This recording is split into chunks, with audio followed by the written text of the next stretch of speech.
Probably the biggest misconception is that people think we give people houses. We don't do that. We pick a family and they're asked to give 300 hours worth of time of their own time, either themselves or family members, on the build. And basically the house is sold to them at whatever price is not donated material or labor. That, and also they get what's called an interest-free loan, those two things. The motto for Habitat for Humanity International is a hand up and not a handout. What this means is we are taking people who are very capable of making monthly mortgage payments and who are just a step away from really being able to be homeowners. So when people have to pay more than 30% of their income for their living expenses, they aren't able to pay for health care, medical expenses, schooling, tuition, those kinds of things. We were living in a little rental house. It was very stressful living in the small house with all 6 of us, and sometimes 7 when my stepson's with us.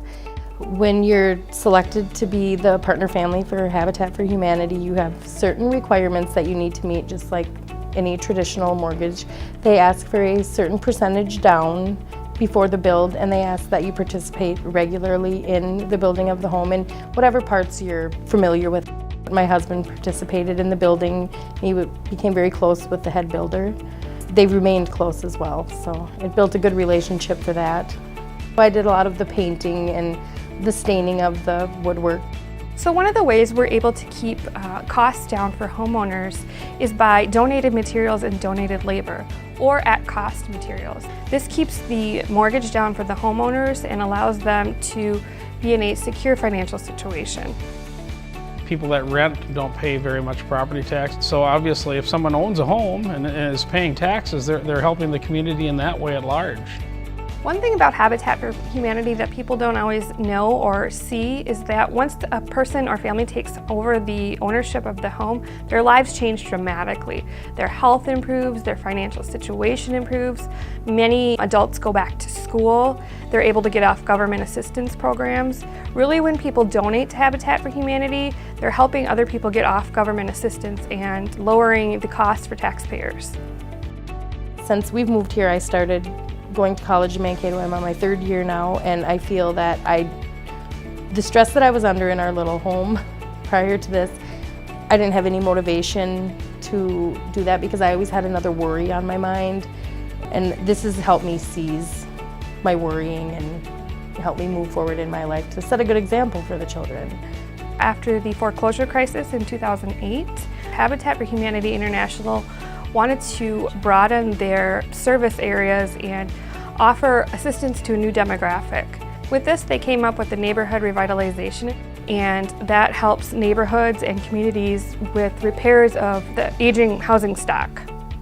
One of the programs of that initiative is the Brush with Kindness, and we offer that program here in Brown County. Brush with Kindness is a simple exterior home repair program.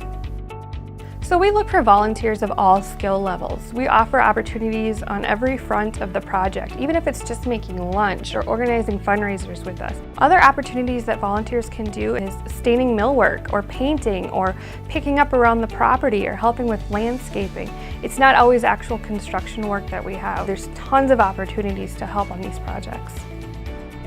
United Way is an agency that does do in-house programs, things that we just do out of our own office. But really, probably the 2/3 of our dollars are really put towards agencies who ask us to help with their funding vehicles. Habitat is one of 29, and certainly Habitat is an important one. It's one that we feel like we would continue that relationship for a long, long time. Every nonprofit needs monetary donations. That's no secret right there. When you're helping a Habitat affiliate, though, you're helping your whole community. And one thing I like to tell people is that when you are giving to nonprofits, always do your research. You should never give to a nonprofit whose administrative costs are over 10%. All people are entitled to have a good place to live. They're entitled to have food and clothing. So the organization is helping them provide one of the needs that all people are entitled to. The stability of the home is what I appreciate the most, knowing that it's always going to be my home and it's something that we can have for the children to pass on to them.